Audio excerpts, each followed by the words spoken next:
चलो आज माँ को वृद्धाश्रम दिखा ही लाता हूँ, बड़े बेटे ने अपनी पत्नी से कहा। तो 75 वर्षीय शोभा देवी भौचक होकर बेटे का चेहरा देखने लगी। बेटे के चेहरे पर गंभीरता थी। बोला, माँ, एक नया वृद्धाश्रम बना है, जल्दी से तैयार हो जाओ। आज आपको वहाँ की सब सुख सुविधाएं दिखा के लाता हूँ। कोई कमी हो तो आप बता देना, फिर कल तो जाना ही है। जब छोटे बेटे ने भी बड़े की हाँ में हाँ मिलाई तो उन्हें और भी घोर आश्चर्य हुआ। शोभा देवी को विश्वास नहीं हो रहा था अपने कानों पर। मुझे वृद्धाश्रम भेजा जा रहा है। क्या हुआ जो कभी कभी गुस्से में मैं बोल देती हूँ कि नहीं अच्छा लगता, अब मेरा बोलना तो वृद्धाश्रम ही भेज दो मुझे। इसका मतलब क्या ये लोग सच में मुझे वृद्धाश्रम भेज देंगे? क्या ये वही बेटा है जो मुसीबत के कठिन समय में कहता था, माँ बस एक बार पैसा कमाना शुरू करने दो मुझे, फिर देखना आपको कभी काम करने की कोई जरूरत नहीं पड़ेगी, दुनिया भर के सारे आराम दूंगा मैं आपको। बड़े बेटे की ये बातें सुनकर छोटा भी अपनी तुतलाती जबान में बोलता था, और मैं भी। बेटों की इन बातों को सुन सुनकर शोभा देवी निहाल हुई जाती थी और फिर दुगनी ऊर्जा के साथ काम में जुट जाती थी। आज उन्हीं बेटों का दोहरा चेहरा सामने आ रहा था। रामस्वरूप जी की मृत्यु के बाद शोभा देवी ने अपने जीवन में बहुत ही कठिन परिस्थितियों का सामना करते हुए बहुत मेहनत से अपने चारों बच्चों को पढ़ा लिखा कर लायक बनाया था। आज दोनों बेटियां अपने अपने परिवार में सुखी थीं। बेटे भी अच्छा व्यवसाय करके अपना अपना परिवार बढ़िया से चला रहे थे। जब बेटियों के विवाह हो गए और बेटे भी लायक हो गए तो शोभा देवी के पास जो भी थोड़ी बहुत संपत्ति, मकान इत्यादि रामस्वरूप जी छोड़ गए थे, वो सब बेटों के सुपुर्द कर दी थी। वो कहती थी, आगे पीछे तो सब इनका ही है, तो आज जब इन्हें आवश्यकता है तब जीते जी अपने हाथ से ही क्यों न दे दूं इन्हें। और अब तो संभालने के लायक भी हो गए हैं। और वाकई अपनी योग्यता से बेटों ने संपत्ति को कई गुना बढ़ा भी लिया था, जिसका उन्हें गर्व भी था। उस वक्त नातेदारों और रिश्तेदारों ने मना भी किया था कि संपत्ति अपने ही हाथों में रखो, सब कुछ बेटों को दे दोगी तो बेटे बुढ़ापे में कदर नहीं करेंगे।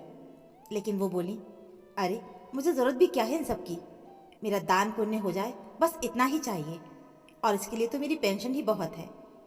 बेटों की संपत्ति सौंपी और बहुओं को गृहस्थी। समय के चक्र के साथ पहले पहले बहू बेटे हर काम आदेश अनुसार ही करते थे, फिर धीरे धीरे पूछ पूछ कर करने लगे। समय चक्र घूमने लगा तो अब बताकर करने लगे, फिर धीरे धीरे करने के बाद बताने लगे। समय और आगे बढ़ा तो उतना ही बताते जितना आवश्यक समझते थे। गृहस्थी की प्रणाली में भी परिवर्तन हो गया था।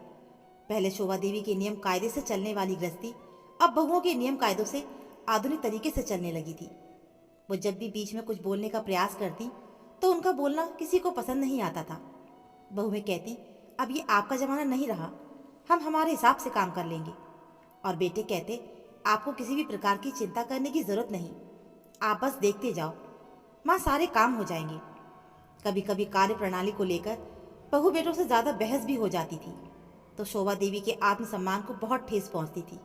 बहुत गुस्सा भी आता था और कई बार गुस्से में वो कह भी बैठती थी, मेरी नहीं सुनना है तो मुझे किसी वृद्धाश्रम में ही क्यों नहीं छोड़ देते। इतना सामर्थ्य तो रखती हूँ कि मेरी पेंशन से मेरे वृद्धाश्रम में मेरे रहने खाने का खर्च तो चल ही जाएगा। और फिर सन्नाटा छा जाता था। आज बेटे के मुंह से वृद्धाश्रम की बातें सुनी तो हृदय तार तार हो गया। कभी नातेदारों और रिश्तेदारों की बात याद आती तो कभी हृदय स्वयं ही परवरिश पर प्रश्न चिन्ह लगा रहा था। बेटे ने पूछा, माँ चलें? छोटा बेटा बोला, मैं भी चलता हूँ भैया, आप दोनों के साथ। कठिन परिस्थितियों से गुजरकर चट्टान की तरह मजबूत हुई शोभा देवी अपने आंसुओं को चश्मे में ही समेटते हुए कार में जाकर बैठ गईं। दोनों बेटे भी आ गए। कार में बिल्कुल शांति थी, लेकिन शोभा देवी के हृदय में तूफान था। आंसुओं को रोककर अपने आप को संयत कर शोभा देवी ने खामोशी तोड़ी और बेटों से पूछा, तुम दोनों ने ये निर्णय सोच समझकर ही लिया है ना? क्या ये सही लग रहा है तुम्हें? छोटा चुप था, पर बड़ा बेटा बोला, इसमें गलत भी क्या है माँ? शोभा देवी, समाज क्या सोचेगा? उदाहरण ही तो प्रस्तुत होगा ना माँ, समाज के सामने। अब छोटा बोला, ऐसा उदाहरण? शोभा जी सोचने लगी और गाड़ी में फिर से शांति छा गई। उनकी आंखें फिर से बरसने लगी। शहर से थोड़ा बाहर निकलकर गाड़ी रुक गई एक आश्रम के आगे। नई बिल्डिंग दिख रही थी, जोरों से काम चल रहा था। बगीचे में तरह तरह के फूल खेल रहे थे। एक प्रतिमा भी लगी हुई थी, वो भी किसी की जो कि कपड़े से ढकी हुई थी। इन तीनों को देखकर एक व्यक्ति लपक कर आया तो बेटे ने परिचय करवाया कि यहाँ के मैनेजर हैं और फिर उससे कहा, ये माता जी हैं, आप इन्हें आश्रम विजिट करवाकर सारी सुख सुविधाओं के बारे में बता दीजिए। मैनेजर शोभा देवी को लेकर आश्रम घुमाने लगा और सारी सुख सुविधाओं के बारे में उन्हें बताने लगा। साथ ही उसने ये भी बताया कि बुजुर्ग को अपने दैनिक उपयोग की वस्तुएं जैसे कपड़े इत्यादि भी लाने की जरूरत नहीं है, सब कुछ यहाँ पर मिलेगा। इसके अलावा यदि किसी बुजुर्ग को इन सुविधाओं के अलावा भी कोई सुविधा लगेगी तो वो अलग से मुहैया करवा दी जाएगी। नियति को ईश्वरीय आदेश समझकर स्वीकार करने की अद्भुत क्षमता थी शोभा देवी में, तो अब वो इस आश्रम में रहने का मन बनाने लगी। मैनेजर के साथ आश्रम घूमकर आई तो देखा दोनों बेटे आश्रम के ऑफिस में बैठकर कुछ लोगों से चर्चा कर रहे थे। शोभा देवी को देख बेटे ने पूछा, कुछ कमी तो नहीं है ना माँ? कमी हो तो बता दो, पूरी कर देंगे। शोभा देवी ने ना में सिर हिलाया, बोल नहीं फूटे उनके मुंह से और आंखें फिर से नम हो गई, परंतु उन्होंने नमी को चश्मे के बाहर नहीं आने दिया। एक आदमी ने मैनेजर को आकर जानकारी दी कि बोर्ड 2 घंटे में आ जाएगा और शाम तक मुख्य द्वार पर फिट हो जाएगा।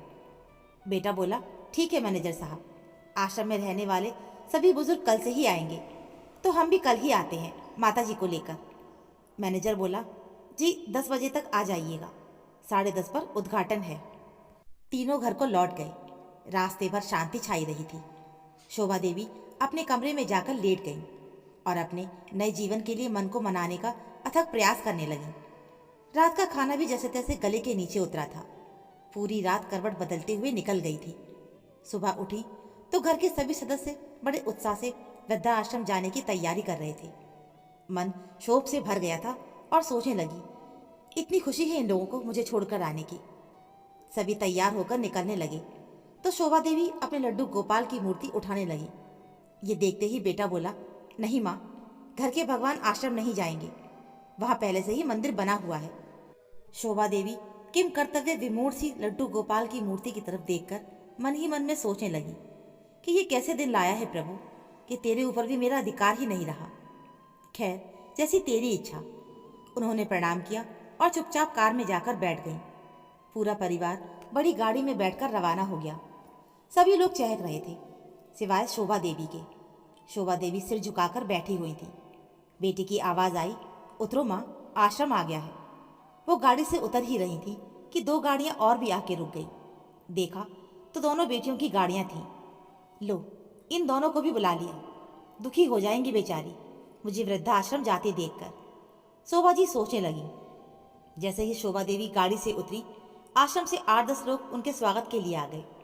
आइए माता जी कहकर आदरपूर्वक अंदर ले जाने लगे।